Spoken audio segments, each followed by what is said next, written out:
Good morning. It is pretty early and very, very pink sky this morning. I'm hoping that it's a beautiful sunrise. I'm going to continue with chapter 5 from our book, Success with the Gentle Art of Verbal Self-Defense. This is a pretty long chapter, so it may have to be broken into 2 or 3 pieces. I'm out here where it's public, so anybody can show up and make morning noise. I'm trying to keep it quiet for those that are intense and still sleeping. So here we go. Chapter 5. The Business Professional Domain. Scenario 9. The men around the table were not at ease. They sat up right in their chairs instead of leaning back, relaxed as was their usual habit. Their eyes were wary too, glancing sideways at the client who was the reason for the hasty meeting, and then straight ahead, carefully blank, at nothing at all. The client's name was Edward Clegg, and he was absolutely furious. Nobody liked Clegg, even when he was in a good mood. He was clumsy and coarse. He was given to telling lengthy bad jokes, often off-color jokes. He liked to tell long, rambling anecdotes about his personal life and seemed unaware that they were excruciatingly boring.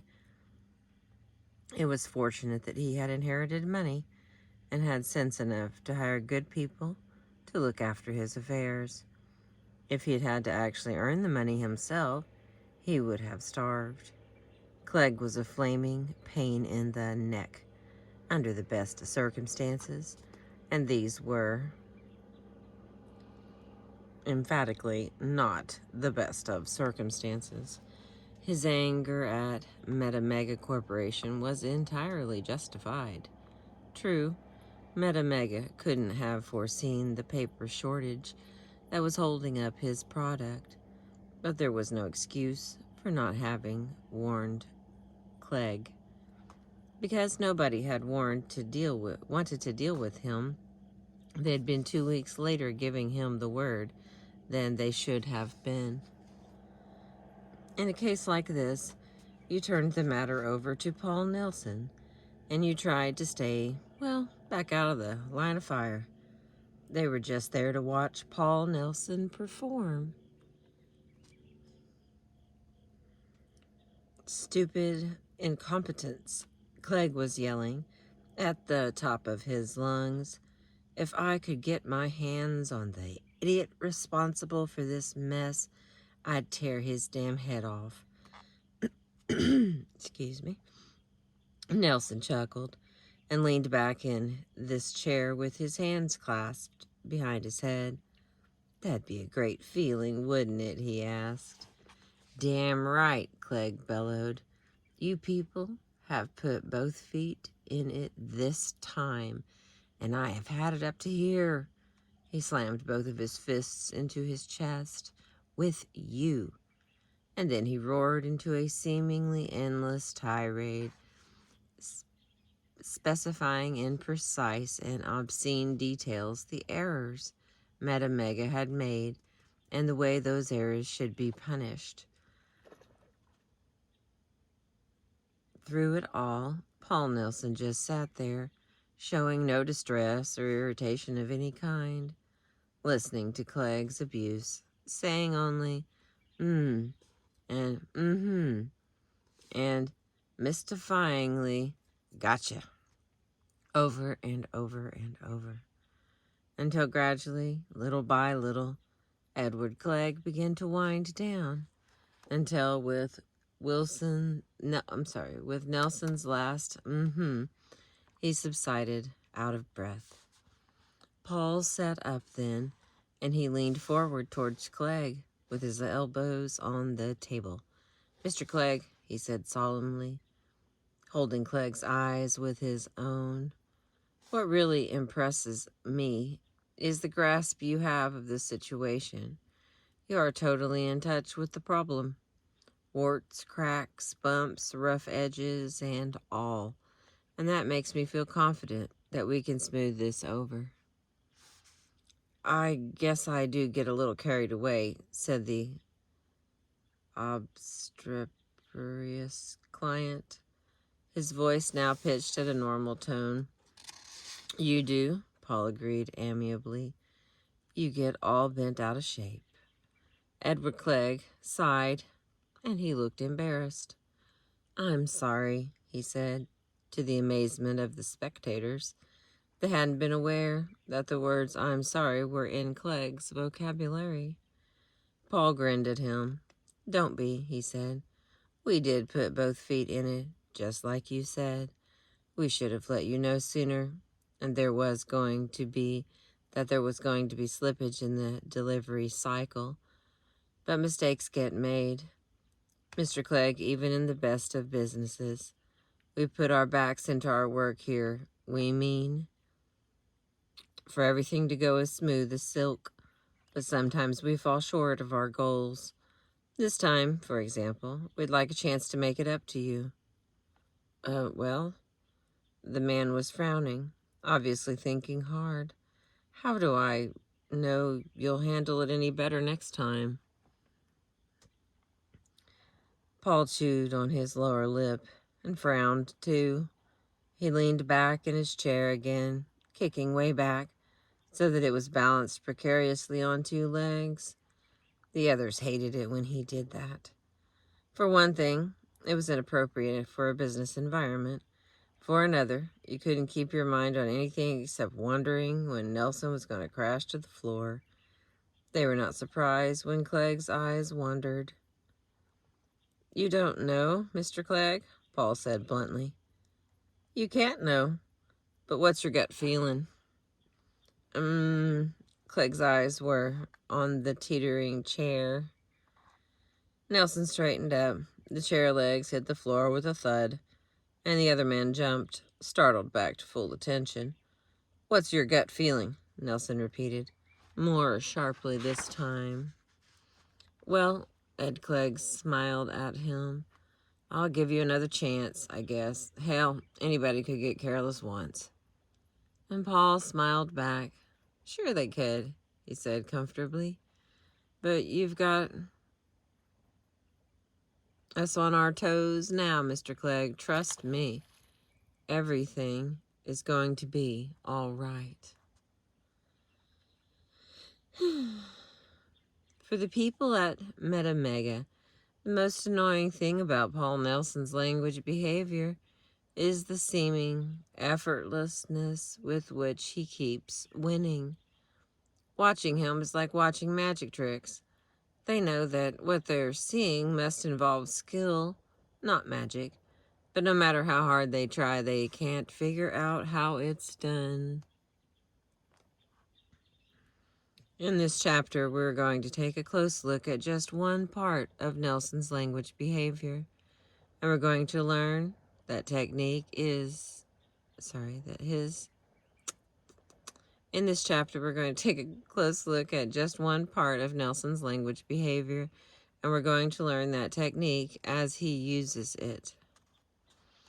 Recognizing and responding to the sensory modes. Beautiful steam coming off the water, and I hope this video shows you how pink it is. At the very top, I think it got that little, one of the planets is up there. Okay, recognizing and responding to the sensory modes.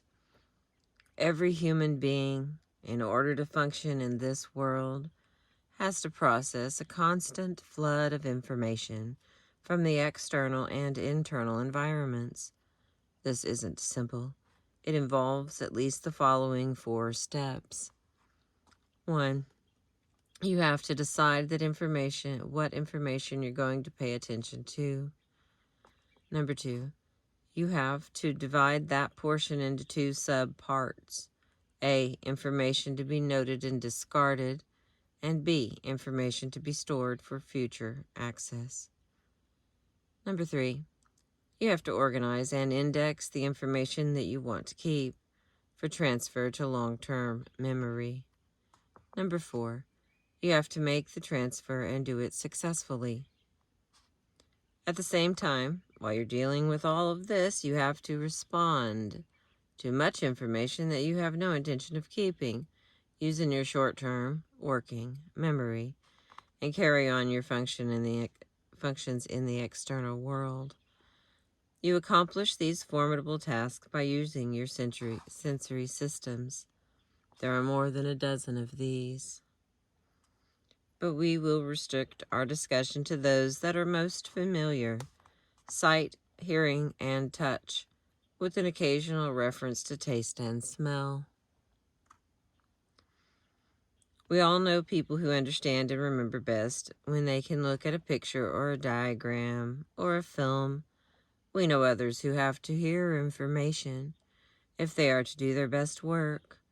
We know people who need to get their information hands-on, people who struggle when they have to read or listen, but who can take things apart and put them back together with awe-inspiring ease. The sensory system that allows you to function most satisfactorily will be your preferred and sometimes your dominant sensory system. And this preference will be reflected in your language as your preferred sensory mode. And here's the examples. Sight. I see what you mean. It looks pretty good to me. He's the apple of his father's eye. Hearing. I hear you loud and clear. It sounds fine to me. That's music to my ears. Touch. I get it. It feels right to me. She has all the figures at her fingertips. English also has utterances from the systems of taste and smell, which should perhaps be considered as a single system rather than two separate ones. For example, it was so close I could almost taste it. It leaves a nasty taste in my mouth.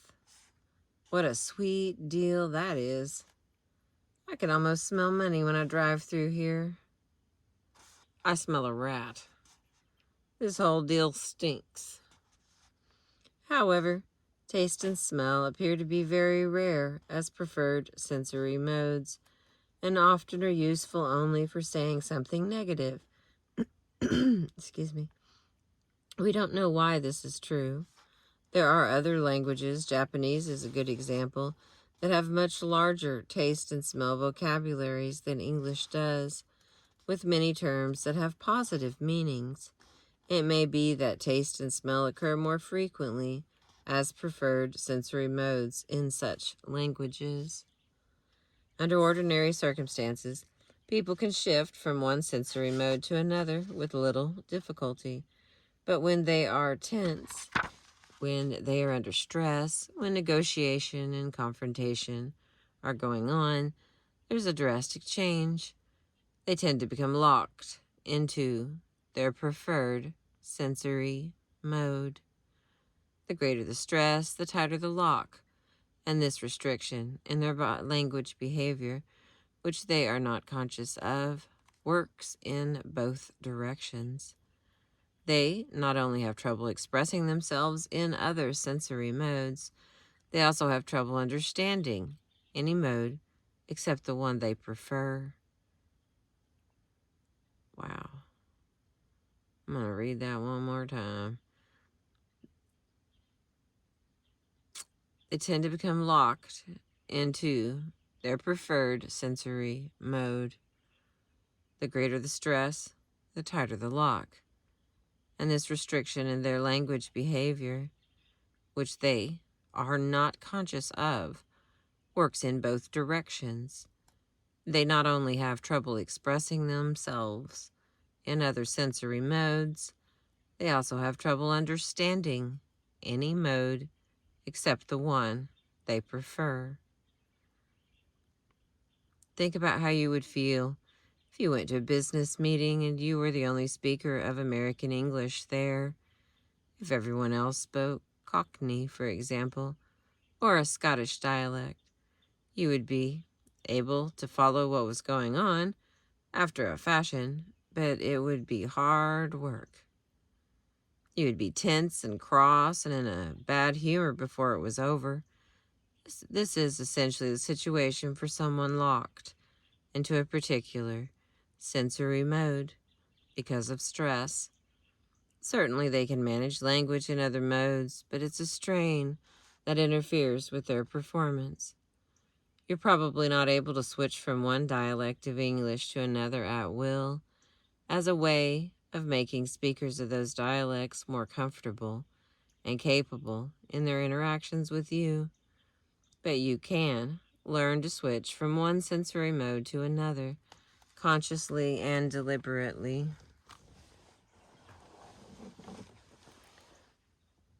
to achieve the same goals. The technique involved is simple, easily achieved, easily remembered, and can be put to immediate practical use.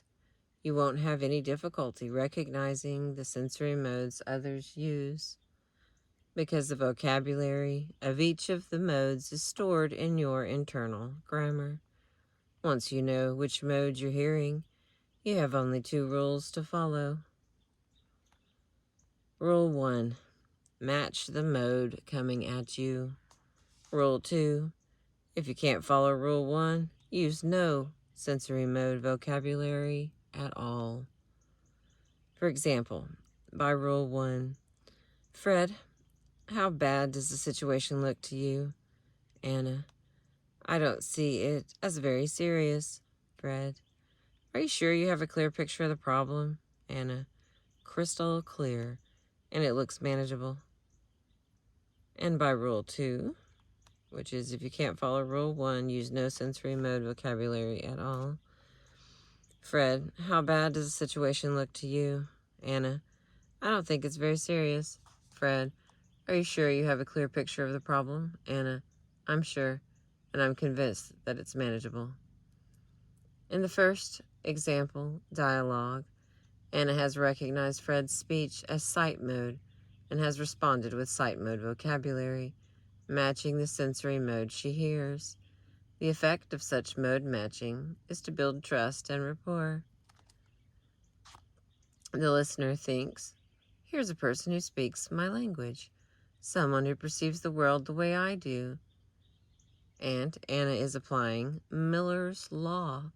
She is assuming that it is true that the sensory system of sight is the best one for carrying on this interaction, and adopting it herself as a way of finding out what it is true of.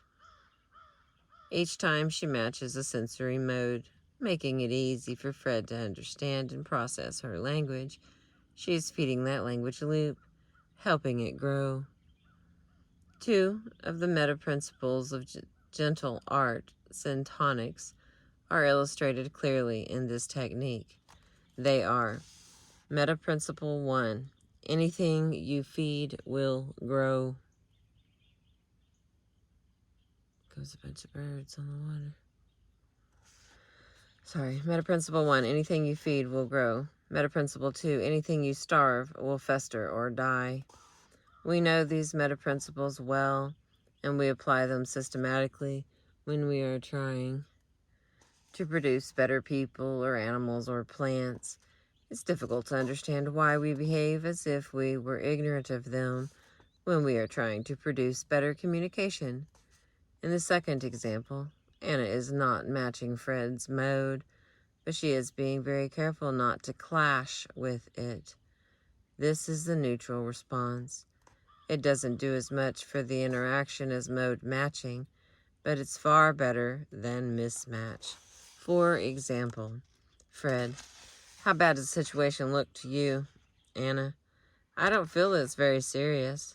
Fred, but you don't have a clear picture of the problem? But you don't have a clear picture of the problem. Anna, of course I do. I've kept in close touch with all the factors involved. Fred, I don't see how you could have enough information to do that. Anna, there's no reason for you to take that attitude, Fred. That's sensory mode mismatch. Anna is responding to each of Fred's sight mode utterances with something from the vocabulary of touch. And because Fred is under stress, he is growing more and more uneasy about her understanding of the situation with every line they exchange. You can't change the fact that when people are involved in business and professional interactions, their language behavior will be altered, sometimes drastically, by tension and stress, but you don't have to go into such situations unprepared. These language phenomena are, to a large degree, predictable. Your advanced knowledge of these facts gives you a significant advantage, and your skill in using the techniques for dealing with them increases the advantages substantially. My bird is upset. With this new information in mind, let's go back now and re-examine the scenario at the beginning of this chapter. The furious client, Mr. Clegg, opens with a loud and vivid physical description of what he would do if he could get his hands on the person responsible. He would tear that person's head off. And Paul Nelson responds with, "That'd be a great feeling, wouldn't it?" This is his first strategic linguistic move, and he never deviates from this strategy. Here are more examples from the scenario. Clegg, you people have put both feet in it. I have had it up to here. I get a little carried away. How do I know you'll handle it any better? Anybody could get careless once. Nelson, gotcha. The grasp you have of this situation. Totally in touch with the problem. Warts, cracks, bumps, rough edges, and all. And that makes me feel confident that we can smooth this over. You get all bent out of shape. There was going to be slippage. Mistakes get made. Put our backs into our work. We mean everything to go as smooth as silk. But what's your gut feeling? You've got us on our toes. Now you will have no difficulty spotting what Paul Nelson is doing and understanding that no magic is involved. As Paul observes Mr. Clegg's body language and listens to his words, he notes an unmistakable preference for touch mode, and he immediately matches it, both verbally and non-verbally. Every possible word is put into touch mode, including the otherwise odd gotcha. And Paul generates a flood of body language that would provoke negative reactions in anyone who preferred sight or hearing mode, but which reassures Mr. Clegg that Paul is his kind of person and should be trusted. If Paul had sat rigid and upright in his chair, maintaining an expression of neutral courtesy, he would have been speaking a language that was not Ed Clegg's language. He did not make that mistake. Instead, he deliberately tuned himself to Ed Clegg so that the two of them would be as syntonic as possible, both verbally and non-verbally. In this example, of course, Paul Nelson had dealt with Ed Clegg many times before and was already aware of the man's touch mode preference, but he would have behaved precisely the same way if it had been his first encounter with Clegg.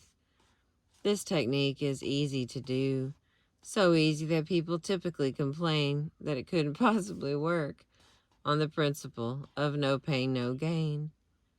I would like to point out to you that it's something you can try for free without filling out any forms or installing any new equipment. If it doesn't work, you can stop doing it as easily as you started. My personal experience and that of thousands of other people is that the results will astonish you. Repaying your minimal investment of time and energy many times over, it is the simplest of all the gentle art syntonic techniques,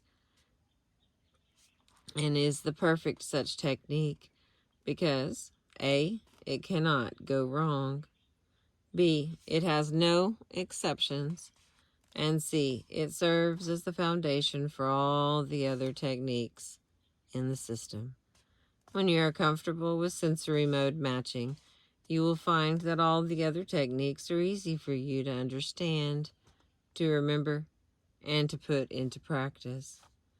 You're certain to find that at least one of the sensory modes makes you feel awkward and clumsy and uncomfortable when you use it.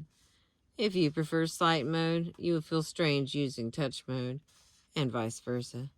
But this is the point. When you use a sensory mode that isn't natural for you, you find it distracting and frustrating. The more tense the situation is, the more distracting and frustrating the non-preferred sensory mode will be for you. And that is the mode which you should practice using for that very reason, so that when you need to use it to match the language of another person, it will not be so burdensome for you that you will be able to make the switch. I'm going to take a break here, and I'll start with the second part of this chapter. Chapter 5, From Success with the Gentle Art of Verbal Self-Defense. I appreciate you listening. Thank you.